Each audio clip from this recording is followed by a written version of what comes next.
नमस्कार। आज मैं सुना रही हूँ मुंशी प्रेमचंद जी की कहानी पाप का अग्निकुंड।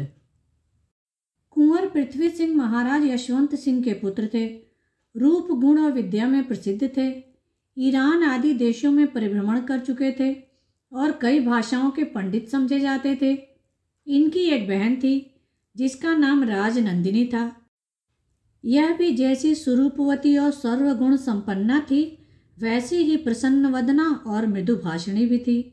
कड़वी बात कहकर किसी का जी दुखाना उसे पसंद नहीं था। पाप को तो वह अपने पास भी न पटकने देती थी। यहाँ तक कि कई बार महाराज यशवंत से भी वाद विवाद कर चुकी थी और जब कभी उन्हें किसी बहाने कोई अनुचित काम करते देखती तो उसे यथाशक्ति रोकने की चेष्टा करती। इसका ब्याह कुंवर धर्म सिंह से हुआ था।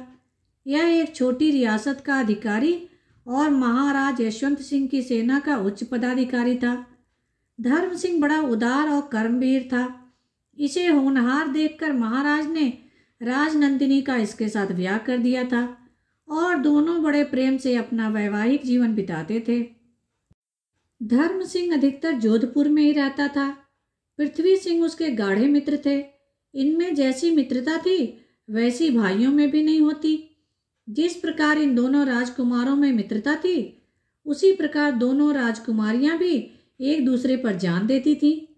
पृथ्वी सिंह की स्त्री दुर्गा कुंवारी बहुत सुशीला और चतुर थी।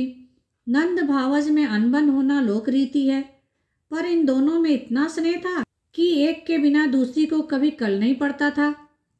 दोनों स्त्रियां संस्कृत से प्रेम रखती थीं। एक दिन दोनों राजकुमारियां बाग की सैर में मग्न थीं कि एक दासी ने राजनंदिनी के हाथ में एक कागज लाकर रख दिया।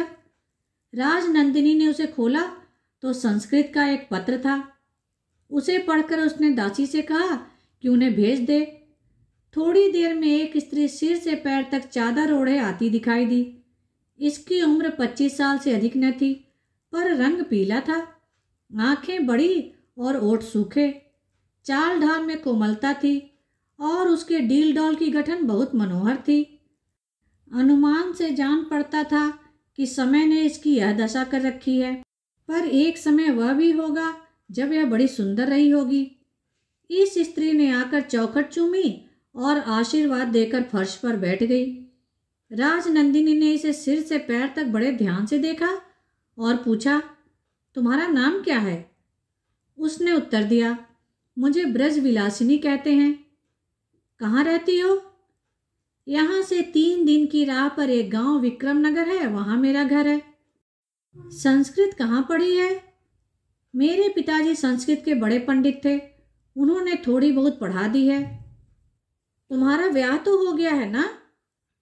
ब्याह का नाम सुनते ही ब्रज विलासिनी की आंखों से आंसू बहने लगे।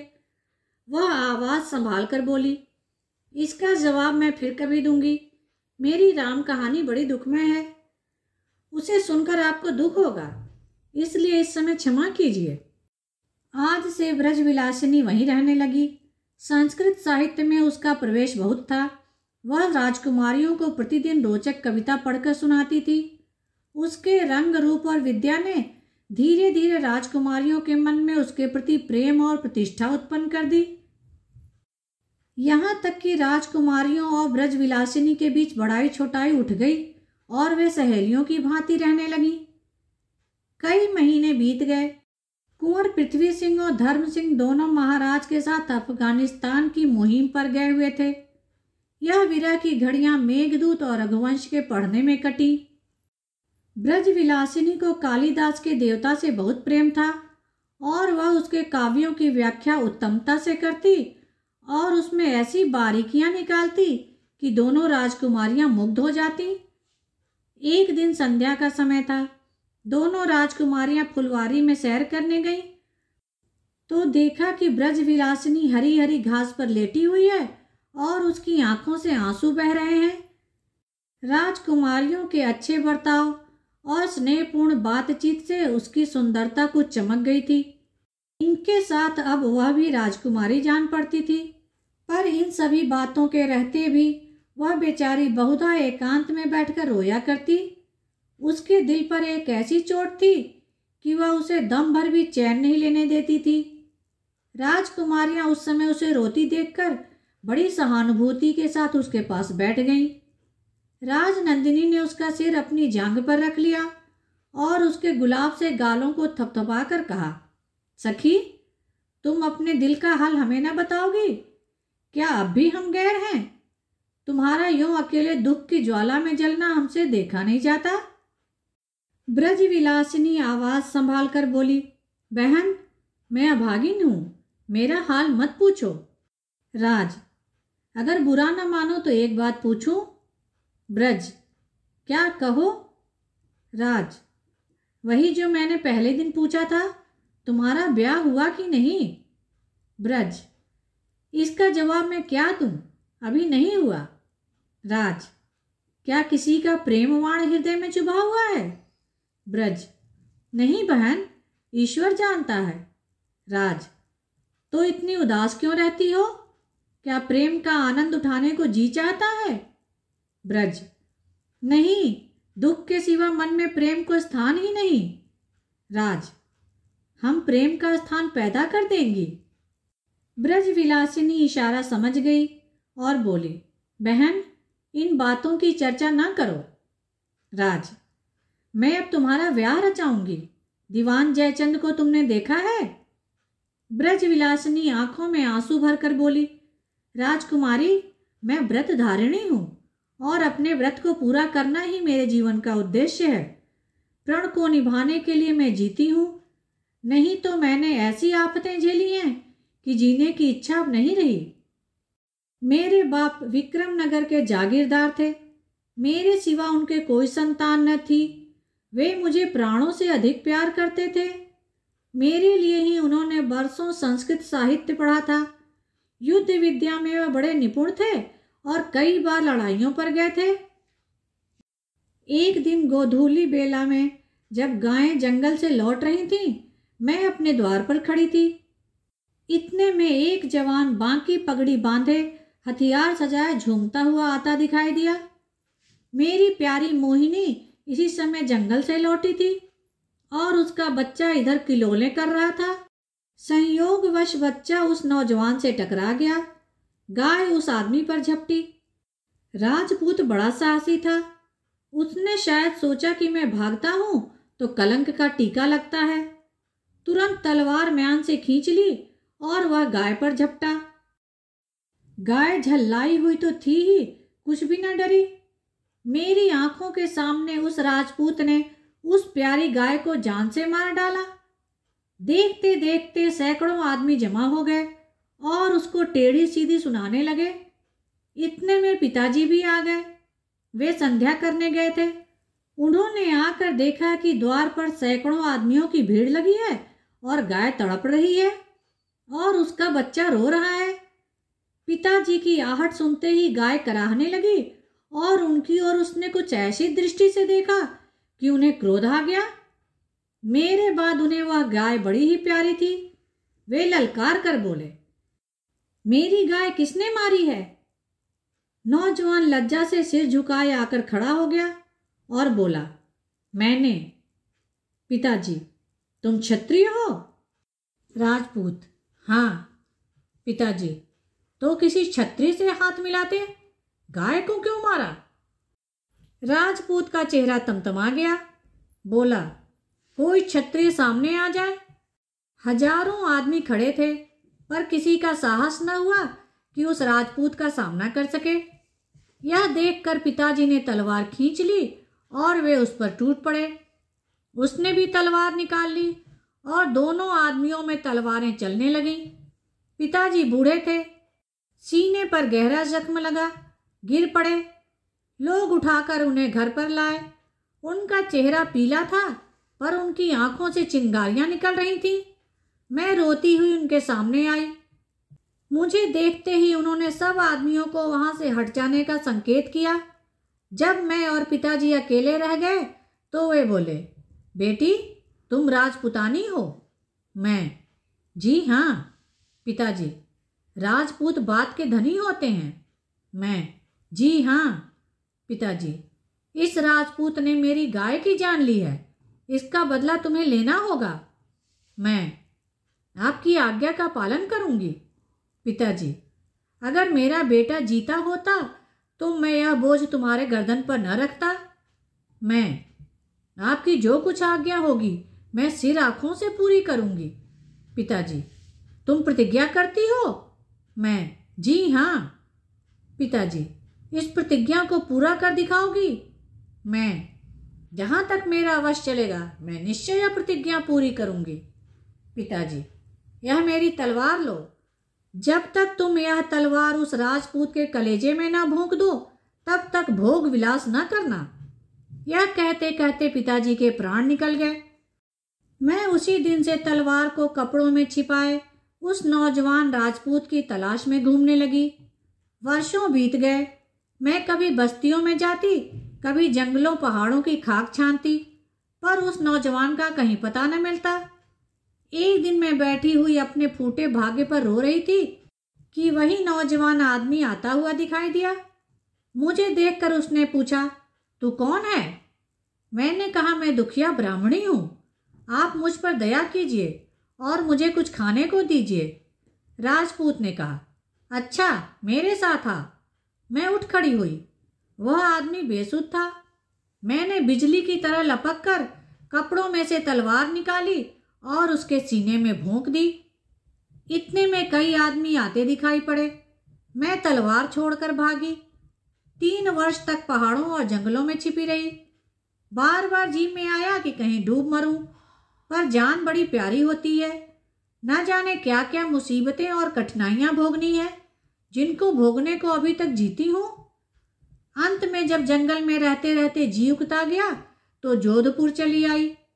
यहाँ आपकी दयालुता की चर्चा सुनी, आपकी सेवा में आ पहुंची और तब से आपकी कृपा से मैं आराम से जीवन बिता रही हूँ। यही मेरी राम कहानी है। राजनंदिनी ने लंबी सांस लेकर कहा, दुनिया में कैसे कैसे लोग भरे हुए हैं।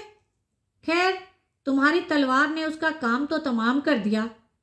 ब्रजविलासिनी, कहाँ बहन? वह बच गया। जख्म ओछा पड़ा था। उसी शक्ल के एक नौजवान राजपूत को मैंने जंगल में शिकार खेलते देखा था। नहीं मालूम वह था या कोई शक्ल बिल्कुल मिलती जुलती थी। कई महीने बीत गए। राजकुमारियों ने जब से ब्रजविलासिनी की राम कहानी सुनी है उसके साथ वे और भी प्रेम और सहानुभूति का बर्ताव करने लगी हैं। पहले बिना संकोच कभी कभी छेड़छाड़ हो जाती थी, पर अब दोनों हरदम उसका दिल बहलाया करती हैं। एक दिन बादल घिरे हुए थे। राजनंदिनी ने कहा, आज बिहारी लाल की सच्चाई सुनने को जी चाहता है। वर्षा ऋतु पर उसमें बहुत अच्छे दोहे हैं। दुर्गा कुमारी, बड़ी अनमोल पुस्तक है। सखी, तुम्हारी बगल में जो अलमारी रखी है उसी में वह पुस्तक है, जरा निकालना। ब्रजविलासिनी ने पुस्तक उतारी और उसका पहला पृष्ठ खोला कि उसके हाथ से पुस्तक छूटकर गिर गई। उसके पहले पृष्ठ पर एक तस्वीर लगी हुई थी। वह उसी निर्दय युवक की तस्वीर थी जो उसके बाप का हत्यारा था। ब्रजविलासिनी की आंखें लाल हो गईं, त्योरियों पर बल पड़ गए। अपनी प्रतिज्ञा याद आ गई, पर उसके साथ ही यह विचार उत्पन्न हुआ कि इस आदमी का चित्र यहाँ कैसे आया और इसका इन राजकुमारियों से क्या संबंध है। कहीं ऐसा न हो कि मुझे इतना कृतज्ञ होकर अपनी प्रतिज्ञा तोड़नी पड़े।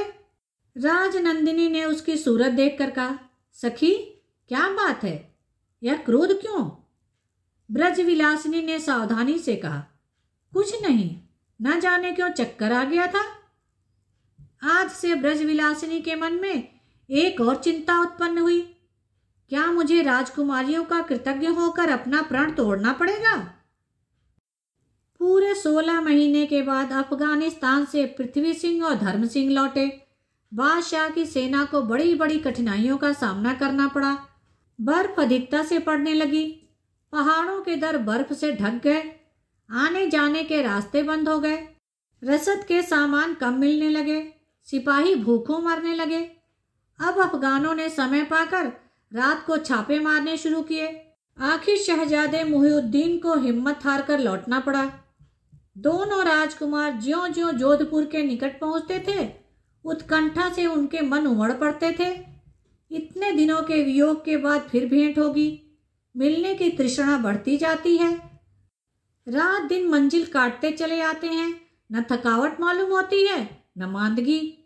दोनों घायल हो रहे हैं, पर फिर भी मिलने की खुशी में जख्मों की तकलीफ भूले हुए हैं।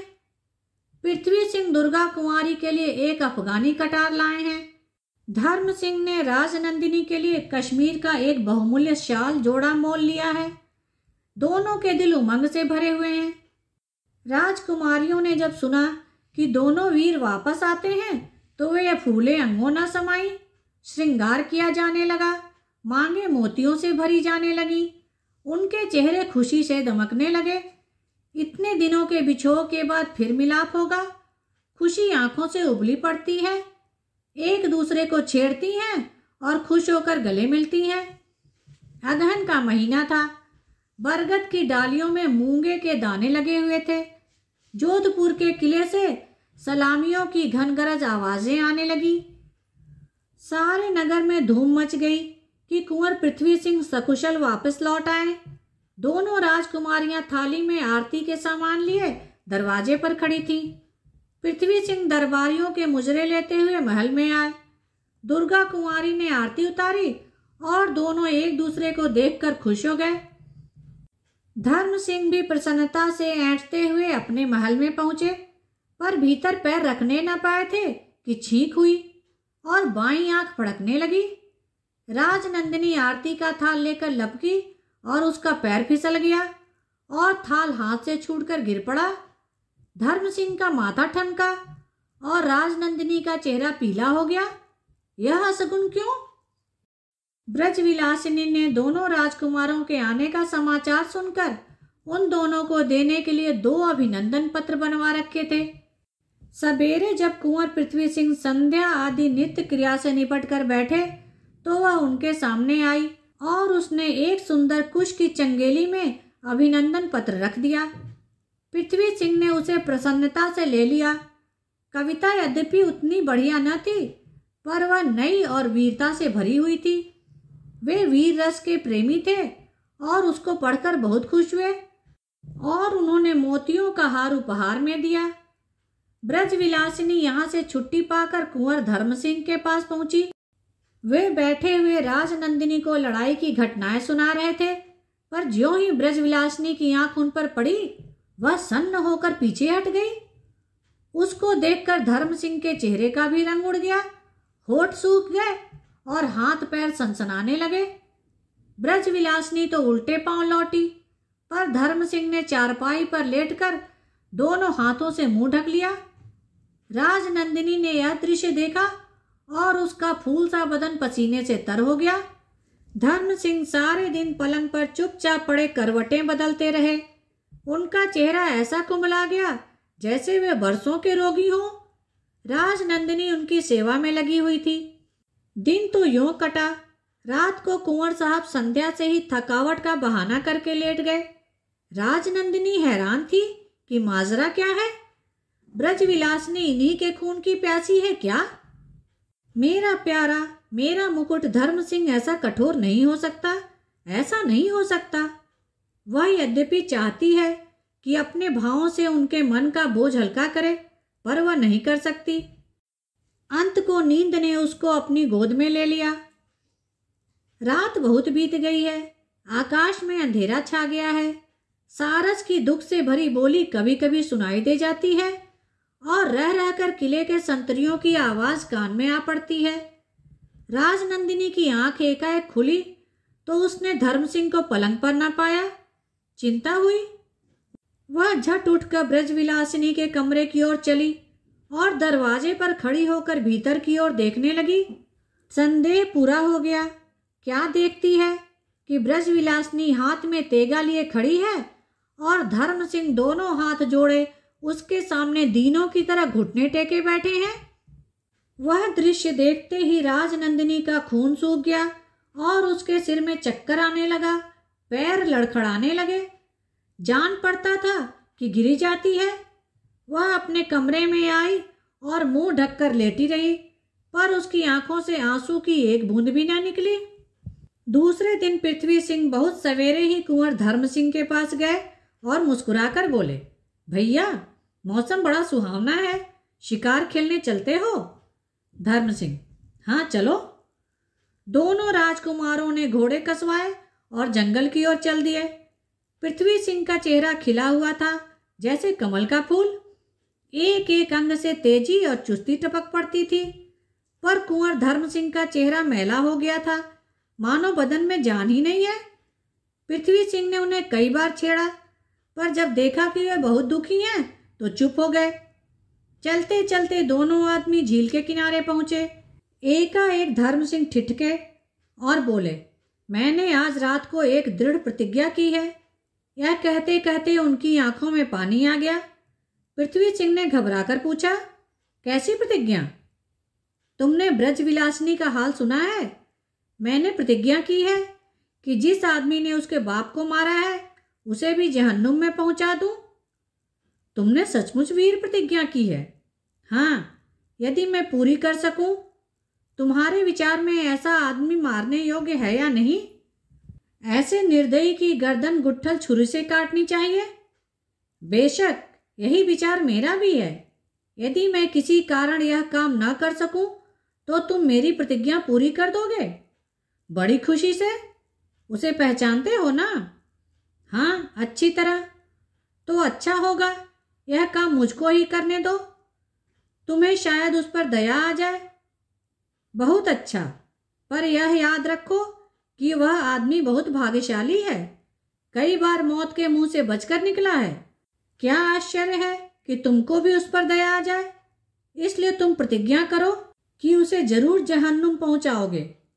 मैं दुर्गा की शपथ खाकर कहता हूं, उस आदमी को अवश्य मारूंगा।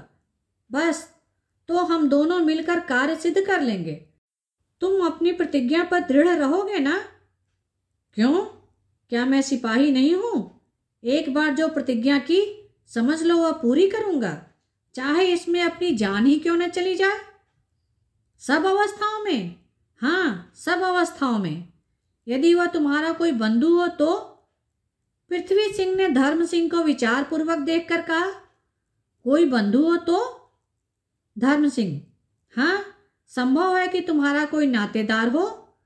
पृथ्वी सिंह, कोई हो, यदि मेरा भाई भी हो तो भी जीता चुनवा दूं। धर्म सिंह घोड़े से उतर पड़े। उनका चेहरा उतरा हुआ था और ओठ कांप रहे थे। उन्होंने कमर से तेगा खोलकर जमीन पर रख दिया और पृथ्वी सिंह को ललकार कर कहा, पृथ्वी सिंह, तैयार हो जाओ, वह दुष्ट मिल गया। पृथ्वी सिंह ने चौंक कर इधर उधर देखा तो धर्म सिंह के सिवाय और कोई न दिखाई दिया। धर्म सिंह, तेगा खींचो। पृथ्वी सिंह, मैंने उसे नहीं देखा। धर्म सिंह, वह तुम्हारे सामने खड़ा है। वह दुष्ट कुकर्मी धर्म सिंह ही है। पृथ्वी सिंह, हैं तुम? मैं? धर्म सिंह, राजपूत, अपनी प्रतिज्ञा पूरी करो। इतना सुनते ही पृथ्वी सिंह ने बिजली की तरह अपने कमर से तेगा खींच लिया और उसे धर्म सिंह के सीने में चुभा दिया।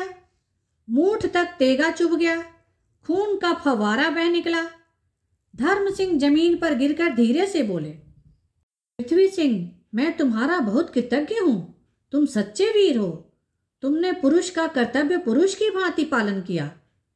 पृथ्वी सिंह यह सुनकर जमीन पर बैठ गए और रोने लगे। आज राजनंदिनी सती होने जा रही है। उसने 16 श्रृंगार कर लिए हैं और मांग मोतियों से भरवाई है। कलाई में सुहाग का कंगन है, पैरों में महावर लगाई है और लाल चुनरी ओढ़ी है। उसके अंग से सुगंधी उड़ रही है, क्योंकि आज वह सती होने जाती है। राजनंदिनी का चेहरा सूर्य की भांति प्रकाशमान है। उसकी ओर देखने से आंखों में चकाचौंध लग जाती है। प्रेम मद से उसका रोआ रोआ मस्त हो गया है। उसकी आंखों से अलौकिक प्रकाश निकल रहा है। वह आज स्वर्ग की देवी जान पड़ती है। उसकी चाल बड़ी मदमाती है। वह अपने प्यारे पति का सिर अपनी गोद में लेती है और उस चिता में बैठ जाती है जो चंदन खस आदि से बनाई गई है। सारे नगर के लोग यह दृश्य देखने के लिए उमड़े चले आते हैं। बाजे बज रहे हैं, फूलों की वृष्टि हो रही है। सती चिता पर बैठ चुकी थी कि इतने में कुंवर पृथ्वी सिंह आए और हाथ जोड़कर बोले, महारानी, मेरा अपराध क्षमा करो। सती ने उत्तर दिया, क्षमा नहीं हो सकता। तुमने एक नौजवान राजपूत की जान ली है, तुम भी जवानी में मारे जाओगे। सती के वचन कभी झूठे हुए हैं? एकाएक चिता में आग लग गई। जय जयकार के शब्द गूंजने लगे। सती का मुख आग में यूं चमकता था जैसे सवेरे की ललाई में सूर्य चमकता है। थोड़ी देर में वहां राख के ढेर के सिवा और कुछ न रहा। इस सती के मन में कैसा सत था?